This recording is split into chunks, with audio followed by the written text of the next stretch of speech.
Hello বন্ধুরা, সবাইকে good morning. আমি নিয়ে চলে এসেছি মিনি ব্লগ। ওই যে ওইটা দেখতে পাচ্ছ, ওটা আমাদের কলেজ। আর সকাল সকাল আমি ব্যালকনিতে উঠে কলেজটা একটু দেখতে যাই আর কি। দেন এখানে আমি বিছনা গুছাচ্ছিলাম। আজকে ছিল আমার কলেজ, তাই সকাল সকাল উঠে বিছনাটা আগে গুছিয়ে নিই আমি। যাওয়ার আগে একটু খেয়েও নিই, যেহেতু আমাদের যাওয়ার আগে খেয়ে নিচ্ছিলাম। ক্লাসে স্টার্ট হওয়ার আগে এখানে আমরা সবাই বসে আছি।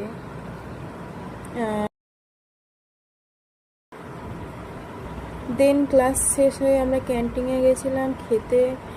এখানে এটা আমার বান্ধবী, যার নাম সুস্মিতা, নতুন হয়েছে। দেন আমার ক্লাস ছিল, সেখানে অ্যাটেন্ড করেছি ক্লাস। রুমে এসেছি আমি ক্লাস 3টের সময়। রুমে এসে এতটাই টায়ার্ড হয়ে গেছিলাম, আর কোনো শ্যুটই আমি করি। ভালো লাগলে লাইক, কমেন্ট অ্যান্ড শেয়ার করে দিও। দেখা হচ্ছে নেক্সট ভিডিওতে।